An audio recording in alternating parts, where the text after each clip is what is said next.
Hello दोस्तों, नमस्कार। मैं आप सभी लोगों का आपके अपने YouTube चैनल पर हार्दिक स्वागत करता हूं, वंदन करता हूं, अभिनंदन करता हूं। जैसा कि आप सभी लोग जानते हैं कि हम लोग इस चैनल के माध्यम से लगातार प्रतियोगी परीक्षाओं की तैयारी कर रहे हैं। आज यह जो सेशन होने वाला है, गणित का सेशन है। आप सभी लोग थंबनेल से जान रहे होंगे कि यहाँ पर इस सेशन में बहुत ही महत्वपूर्ण प्रश्नों को मैंने लिया है, जो कि आपकी परीक्षाओं के लिए अति उपयोगी रहेंगे।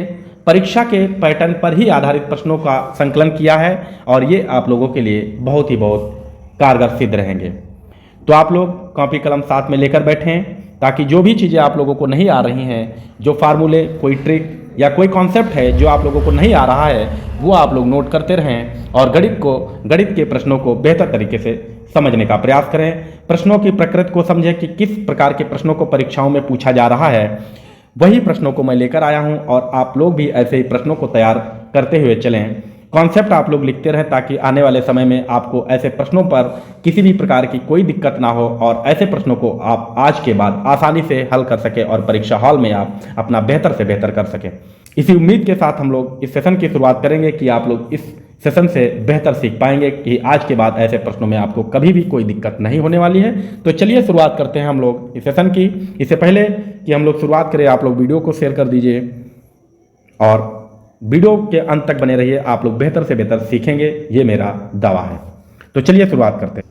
प्रश्न नंबर 1, चक्रवृद्धि ब्याज तथा साधारण ब्याज का अंतर 25 रुपये हो तो मूलधन राशि क्या होगी यदि ब्याज की दर 5% वार्षिक 2 वर्ष के लिए हो तो। यहां पर हमको क्या दिया है, ब्याज का अंतर, यानी कि चक्रवृद्धि ब्याज और साधारण ब्याज का अंतर दिया है। और जो अंतर दिया है वो कितना दिया है, तो आप कहेंगे 25 रुपये। दर हमको दी है, तो दर कितनी दी है, दर 5% की, और टी यानी कि समय जो दिया है वो 2 वर्ष के लिए। जब समय 2 वर्ष दिया होगा और चक्रवृद्धि ब्याज और साधारण ब्याज में अंतर पूछा जाएगा, तो आप ये कॉन्सेप्ट लगाएंगे, यही फॉर्मूला लगाएंगे। क्या आपसे मूलधन पूछा गया है, यानी कि प्रिंसिपल। तो जब भी आपको ऐसा प्रश्न दिया होगा तो आप ये फार्मूला लगाएंगे। क्या लगाएंगे कि अंतर, क्या फार्मूला लगाएंगे, अंतर बराबर मूलधन, क्या लगाएंगे, अंतर बराबर मूलधन गुणे में दर और बटे में 100 की घात क्या होगा, टी यानी कि समय। तो अंतर कितना दिया है, तो आप कहेंगे 25। मूलधन को हम पी कहते हैं, तो पी हमें दिया नहीं, यही निकालना है। गुणे दर कितना है, तो आप कहेंगे 5% और बटे में 100 की घात हो जाएगा 2। देखो 5 एकम 5 और 5 से 100 को भाग करेंगे तो हो जाएगा 20। यानी कि इसको हम लिख सकते हैं 25 बराबर पी गुणे 1/20 गुणे 20, यानी कि 20 की घात करेंगे तो कितना हो जाएगा भाई, ये आप लोग जानते होंगे। तो यहाँ से सीधे हो जाएगा 400। क्या आप लोग ये जानते हैं? और अगर नहीं जानते तो आपको बेसिक कॉन्सेप्ट सीखने की अभी आवश्यकता है। तो अब देखो यहाँ क्या है, P गुणे 1/400। इसको हम इस तरीके से लिख सकते हैं, P बटे, यहाँ इसको हम कैसे लिखेंगे, 25 बराबर P/400। और ये 400 कहाँ आएगा, तो 25 के गुणे में आ जाएगा। ये इस तरीके से हो जाएगा, P बराबर 25 गुणे 400, और जब 25 गुणे 400 करेंगे तो आ जाएगा हमारा 10,000। यानी कि हमारा ऐसा कौन सा विकल्प होगा, तो विकल्प हमारा डी बिल्कुल सही हो जाएगा। क्लियर है? उम्मीद करता हूँ आपने इस कॉन्सेप्ट को बेहतर सीख लिया होगा। ये फॉर्मूला आपको लिए बहुत इंपॉर्टेंट है, इसे आप लोग नोट करेंगे। इस प्रकार के प्रश्न आपकी परीक्षाओं में पूछे जाते हैं। कठिन नहीं है, लेकिन आप करेंगे नहीं तो आपके लिए बहुत कठिन होगा। क्लियर है? चलते हैं हम लोग अगले प्रश्न पर। प्रश्न नंबर 2, एक समबाहुभुज में 8 भुजाएं हैं, तो बहुभुज के अंतःकोणों का योग क्या होगा। हमें बताना है कि कोई बहुभुज इस प्रकार से बनेगा जिसकी 8 भुजाएं होंगी, और ये जो कोण हैं, अंतःकोण जो दिए हैं, इन सभी कोणों का योग क्या होगा। मान लो कोई कोण x होगा तो ये कितने हो जाएंगे, तो इनका कोण का योग कितना होगा, तो 8x होगा। लेकिन हमें यही कोण निकालने हैं। तो जब भी आपसे पूछा जाएगा कि बहुभुज के अंतःकोण, तो क्या हो जाएगा, तो आप जानते हैं कि यहाँ लिखो बहुभुज के अंतःकोणों का योग, अंतःकोणों का योग। जब अंतःकोणों का योग लिखेंगे तो क्या हो जाएगा, तो इसका जो फॉर्मूला होगा वो होगा n-2 इंटू 180, 180। ठीक है, और ये आएगा डिग्री में। ठीक है। तो बहुभुज के अंतःकोणों का योग निकालेंगे। n का मतलब होता है भुजाएं, तो यहाँ पर n कितना दिया है, तो यहाँ पर n कितना दिया है, तो आप कहेंगे 8 भुजाएं, यानी कि n की वैल्यू कितनी है, 8 है। तो हम यहाँ क्या लिखेंगे, n की जगह 8 माइनस का 2 गुणे 180 करेंगे भाई।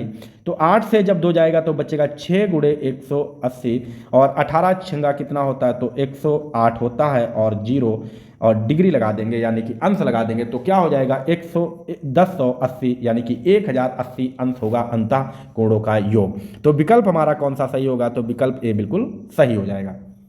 उम्मीद करता हूं आपने इसे बेहतर तरीके से समझ लिया होगा। ये फार्मूला आप लोग नोट कर लेंगे। कोई भी बहुभुज आपसे पूछा जाए, उसकी भुजाएं दी जाएं, तो आप लोग भुजाओं की संख्या रख के और इसको हल करेंगे, आसानी से प्रश्न हो जाएगा। चलते हैं हम लोग अगले प्रश्न पर। प्रश्न नंबर 3। प्रश्न नंबर 3 में क्या कहा गया है, दो संख्याओं का अनुपात 7:8 है। यदि दोनों संख्याओं का अंतर 15 है तो दोनों संख्याओं का योग बताइए। भाई यहां पर हमें दिया, माना कि एक संख्या होगी 7x और दूसरी होगी 8x। क्या कहा कि दोनों संख्याओं का अंतर, यानी कि अंतर का मतलब घटाना, और घटाना क्या, बड़ी संख्या से छोटी संख्या घटाएंगे, यानी कि 8x माइनस 7x बराबर दिया है 15। ठीक है। जब 8 से 7 जाएगा तो बचेगा x बराबर हो गया 15। अब बस यही x की वैल्यू 15 निकल आई है, बस यहां रखना, यानी कि 7 इंटू एक्स है तो 7 7 गुणे 15, ठीक है, तो ये हो जाएगा 105, और 8 गुणे 15 ये हो जाएगा 120। और जब इनको जोड़ेंगे, क्या कहा, संख्याओं का योग, तो संख्याओं को जब जोड़ देंगे तो कितना हो जाएगा, तो हो जाएगा 225। और ऐसा विकल्प कौन सा दिया है, तो ऐसा विकल्प दिया है हमारा सी।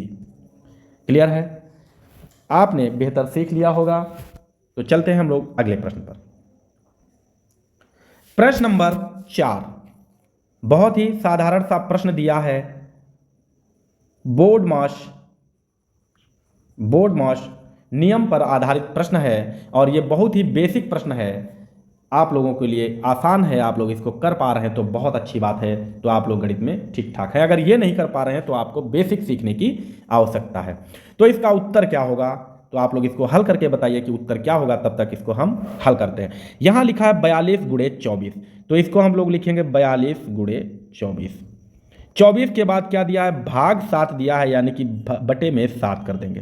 क्लियर है, भाग का मतलब जिसके बीच में भाग लगा उसके नीचे। फिर क्या दिया यहाँ 15, माइनस का 15, प्लस का 20, प्लस का 20, 20 के बीच में 20 और 4 के बीच में भाग का निशान है, यानी कि 20 के नीचे आ जाएगा 4, और प्लस का 4। जब हम इसको हल करेंगे तो देखो ये दोनों संख्याएं गुणे में हैं, तो इस वाली संख्या के नीचे वाले यानी जो हर दिया है उससे हम भाग करेंगे तो 7 छंगा 42। यहाँ देखो 4 से 20 को काटेंगे तो हो जाएगा 5। अब क्या बन गया, देखो 6 यहाँ गुणे तो गुणे 24 तो 24, माइनस का 15 तो माइनस का 15, प्लस 20 को 4 से भाग किया तो बचा 5 और 4। जब हम 6 गुणे 24 करेंगे तो हो जाएगा 144। कितना हो जाएगा 144, माइनस का 15 और प्लस का हो जाएगा 9। ये 144 प्लस का है, 9 प्लस का है, जब इनको हम जोड़ेंगे तो हो जाएगा 153, और माइनस का 15 यानी कि माइनस का 15। जब 153 से 15 घटाएंगे तो आ जाएगा 138, यानी कि 138 हमारा विकल्प ऐसा कौन सा दिया है, तो ऐसा विकल्प दिया हमारा विकल्प डी, जो कि बिल्कुल सही है। और मैं उम्मीद करता हूं कि आप लोगों ने इसे बेहतर तरीके से हल किया होगा और सभी का आंसर सही होगा। क्लियर है, आप लोग वीडियो को ज़्यादा से ज़्यादा शेयर कर दीजिए। वीडियो अच्छा लग रहा है तो आप लोग लाइक कर दीजिए। प्रश्न नंबर 5, एक वस्तु को बेचने पर 15% की हानि होती है। यदि उसे 480 रुपये में बेचा जाता तो 20% का लाभ होता। वस्तु का प्रारंभिक विक्रय मूल्य क्या होगा। तो यहां पर पूछा प्रारंभिक विक्रय मूल्य क्या होगा। भाई वस्तु जो होगी उसको उन्होंने 100 रुपये में खरीदा होगा, तो इसका क्रय मूल्य जो होगा वो 100% होगा। बात समझने की कोशिश करेंगे। फिर कहा है कि वस्तु को बेचने पर 15% की हानि। भाई इन्होंने 100% पे खरीदी है और इसको जब बेचा है तो 15% की हानि हुई है, तो 100 माइनस 15 यानी कि इसको इन्होंने कितने परसेंट पर बेच दिया है, तो आप कहेंगे 85% पर बेच दिया। यही इनका विक्रय है, प्रारंभिक विक्रय। ठीक है, प्रारंभिक विक्रय यानी 85% पे इन्होंने बेचा है। बात समझेंगे। फिर कहा है कि 480 रुपये में बेचने पर 20% का लाभ होता है, यानी कि 100% उसको रुपए मिले प्लस 20% का लाभ भी हुआ। 20% का लाभ भी हो गया। और यही कितना है, ये इन्होंने बेचा 480, यानी कि 120% बराबर हो गया 480। ठीक, बात समझेंगे। 120% बराबर 480 हो गया है, तो 1% बराबर क्या होगा, तो 1% बराबर कितना होगा, 1% बराबर कितना होगा, तो आप कहेंगे 480 बटे 120। बात समझेंगे, ये क्वेश्चन बन गया। अब क्या कहा है कि वस्तु का प्रारंभिक विक्रय मूल्य क्या होगा, तो वस्तु का प्रारंभिक विक्रय मूल्य कितना है, तो आप कहेंगे ये 85% है, तो 85% पे बेचा होगा। तो यानी कि 1% बराबर अगर 480 बटे 120 है, तो 85% बराबर कितना हो जाएगा, तो यहां हम कर देंगे इसको गुणा। अब यहां से देखो 0 0 कट गया, 12 चक्कू 48, तो संख्या क्या बन गई, 4 गुणे 85। और 4 गुणे जब 85 करेंगे तो कितना हो जाएगा, तो यहां से निकलेगा 340। तो 340 यानी कि विकल्प हमारा कौन सा हो जाएगा, तो विकल्प ए बिल्कुल सही हो जाएगा। क्लियर है। देखते हैं हम लोग अगला प्रश्न। बहुत ही बेहतर प्रश्न है, पाई चार्ट का प्रश्न है, और ये प्रश्न भी आप लोगों से परीक्षाओं में पूछा जाता है। ठीक है, ये प्रश्न भी आपसे परीक्षाओं में पूछा जाता है, तो ये पाई चार्ट का प्रश्न हम लोग करेंगे। तो देखते हैं प्रश्न नंबर 6। कहा है नीचे दिए गए ग्राफ में विभिन्न मदों में खर्च को प्रतिशत में दर्शाया गया है। आरेख में कपड़े के खर्च का केंद्रीय कोण क्या होगा। तो कपड़े का जो खर्च है वो कहाँ पर है, तो ये वाला हमारे पास एरिया है, ये एरिया। और इस पर कितना खर्च कर रहा है, तो कपड़े के खर्च पर कितना हो रहा है, तो आप कहेंगे 10% का एरिया है। और ये जो टोटल एरिया है वो कितना है भाई, तो आप कहेंगे जो सर्कल होता है, जो वृत्त होता है वो कितना होता है, तो ये होता है हमेशा 360 डिग्री। ठीक है, 360 डिग्री। हमें 360 डिग्री का ही 10% निकालना है। तो कैसे निकालेंगे, 360 का मतलब गुणे 10 और प्रतिशत का मतलब होता है बटे में 100। तो यहाँ से क्या होगा, 0 0 कट गया, ये 0 कट गया, कितना बचा भाई, तो बचा 36। यानी कि कपड़े के खर्च पर कितना अंश का कोण बन रहा है, कितने अंश की एरिया उसने घेर रखी है, तो आप कहेंगे ये 36 डिग्री होगा। विकल्प ए हमारा बिल्कुल सही हो जाएगा। क्लियर है। उम्मीद करता हूँ आपने इसे भी बेहतर सीखा होगा। आप लोग यहाँ पर तेल के खर्च का भी एरिया निकाल लीजिए, किराए के खर्च पर एरिया निकाल लीजिए और अन्य खर्च पर, और जब इनको जोड़ेंगे तो फिर से ये 360 बन जाएगा। ठीक है, हम लोग देखेंगे अगला प्रश्न। प्रश्न नंबर 7। प्रश्न नंबर 7 में क्या कहा गया है, यदि 7 विद्यार्थियों की आयु वर्षों में 10, 13, 18, 21, 12, 19 और 27 है, तो उनकी मध्यिका क्या होगी। हमको मध्यिका निकालनी है। तो मध्यिका निकालने के लिए हमें सबसे पहले क्या करना होगा, जिन लोगों को आ रहा है वो लोग आंसर दें, क्या 19 होगा, 21 होगा, 13 होगा या फिर 18 होगा। और जिन भाई बहनों को नहीं आ रहा है वो लोग ध्यान से इस प्रश्न को देखें और समझ लें कि आज के बाद ये आपका कभी भी प्रश्न गलत नहीं होगा। तो सबसे पहले हम इनको लगा लेंगे आरोही क्रम में। कैसे, आरोही क्रम में सबसे छोटी संख्या फिर उससे बड़ी, यानी कि सबसे छोटी संख्या दी है 10, 10 से बड़ी दी है हमको 12, 12 से बड़ी दी है 13, 13 से बड़ी क्या दी है, तो 13 से बड़ी दी है हमको 18, 18 से बड़ी क्या है, तो आप कहेंगे 19, 19 से बड़ी क्या है, तो आप कहेंगे 21 और सबसे बड़ी क्या है, 27 है। हम इनको आरोही क्रम में लगा देंगे, बढ़ते हुए क्रम में। अब हम निकालेंगे मध्यिका। तो हम फॉर्मूला लिखेंगे कि मध्यिका बराबर क्या होगा, तो मध्यिका बराबर क्या होगा, तो हम लिखेंगे n+1/2। ये हो जाएगा मध्यिका बराबर, और यहाँ लिखेंगे वहाँ पद। ठीक है, जो यहाँ से हल होगा निकल कर आएगा वही पद हमें लिखना होगा। ठीक है, और ये कब लगेगा फार्मूला, जब विषम पद दिए होंगे। कब, जब विषम पद दिए होंगे, मतलब विषम मतलब 7, 9, 11, जब सम पद लगे होंगे तो फॉर्मूला दूसरा हो जाएगा। तो यहाँ पर देखो n कितने, तो आप कहेंगे 7, तो 7 + 1/2वां पद, वहाँ पद बाद में लिखेंगे। तो 7 और 1 8, 1 8, 8/2, यानी कि 2 से 8 को भाग करेंगे तो आ जाएगा 4, और यहाँ पर लिखेंगे 4वां पद। हमें 4वां पद लिखना है, तो 4वां पद यानी कि चौथवां पद कौन सा होगा, तो 1 2 3 4, तो चौथा पद क्या हो जाएगा, तो आप कहेंगे 18 आ गया है। तो यहाँ पर जो हमारा विकल्प होगा, विकल्प डी हो जाएगा, 18 मान हो जाएगा, यानी कि इसकी जो मध्यिका होगी वो 18 हो जाएगी। क्या आप लोगों को बेहतर समझ में आया है? अगर आप लोगों को बेहतर समझ में आ रहा है तो आप लोग एक बार कमेंट कर दें सभी लोग कि आप लोगों को चीज़ें बेहतर समझ में आ रही हैं। जब आप लोग कमेंट करते हैं तो हमें पता चलता रहता है कि आप लोग कितने बेहतर तरीके से सीख पा रहे हैं। किसी भी प्रकार का सुझाव देने के लिए आप हमें कमेंट करें, ज़रूर कमेंट करें आप लोग। अगला प्रश्न देखते हैं हम लोग। प्रश्न नंबर 8, यदि पी क्यू बराबर 13 तथा 2pq बराबर 69 हो तो यहाँ पर पी स्क्वायर क्यू स्क्वायर का वर्गमूल क्या होगा? P square plus Q square का वर्गमूल क्या होगा? आप प्रश्न को बेहतर तरीके से समझ लें, उसके बाद इसको आप लोग हल कीजिए। जो भी भाई बहन इन प्रश्नों को कर पा रहे हैं वो लोग आप लोग हल करें और आप अपना जवाब दें। हल करने के बाद आप लोग स्पष्टीकरण देखिएगा, आंसर जरूर टैली कीजिएगा कि आप लोग सही कर पा रहे हैं या गलत। क्या इसका आंसर 12 हो जाएगा, क्या 26, 10 या फिर 100? तो चलिए हम लोग हल करते हैं। इन्होंने दिया है p प्लस क्यू बराबर दिया है 13, यहाँ लिखने की ज़रूरत नहीं यहाँ, और 2pq बराबर 69 दिया। हमें क्या निकालना है? P square plus Q square का वर्गमूल निकालना है। तो देखो यहाँ हम लोग लिखेंगे p प्लस क्यू बराबर दिया है 13। हमें पी स्क्वायर क्यू स्क्वायर बनाना है तो इसको हम क्या करेंगे? तो इसका हम क्या कर दें? स्क्वायर कर दें, ठीक है, होल स्क्वायर कर दें। अगर हम इस पक्ष में स्क्वायर करेंगे, वर्ग करेंगे, तो हमें यहां भी वर्ग करना होगा। अब इसको हल करेंगे। ये देखो a, ये b, आप लोग ये फार्मूला तो जानते होंगे, a square plus b square, ऐसे लिख दें। a प्लस बी का होल स्क्वायर जानते होंगे, तो यहां से क्या खुलेगा? A square plus b square plus 2ab।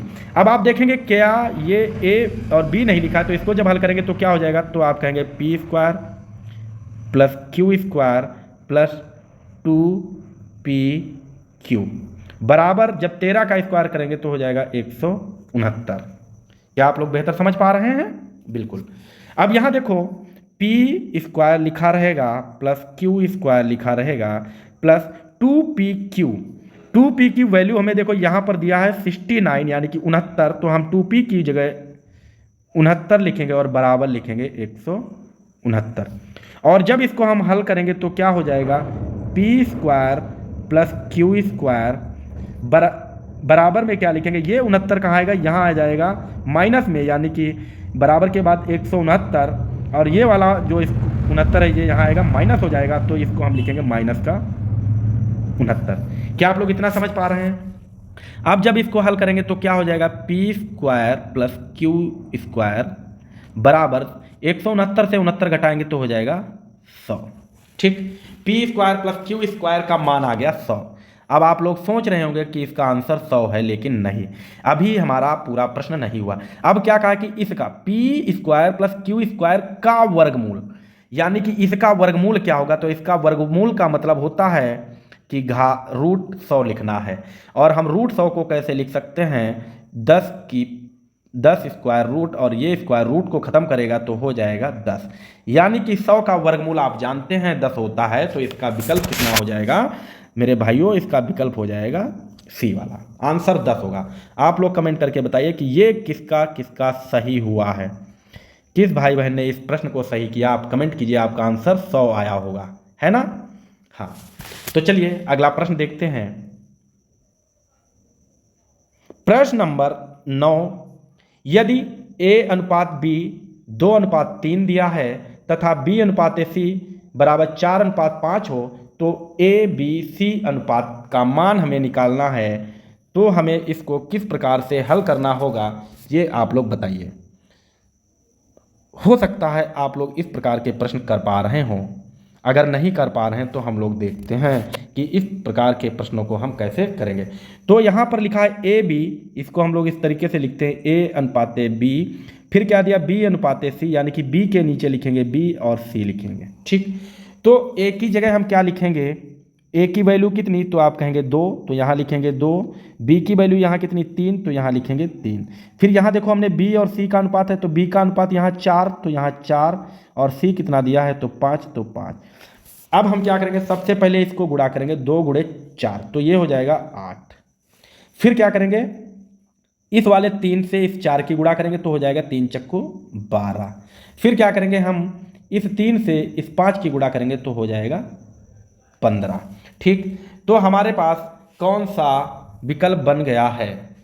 तो यहाँ पर कौन सा विकल्प बनेगा? तो बन जाएगा 8, 12 और 15। 8, 12, 15 ऐसा कौन सा विकल्प दिया है हमें उत्तर?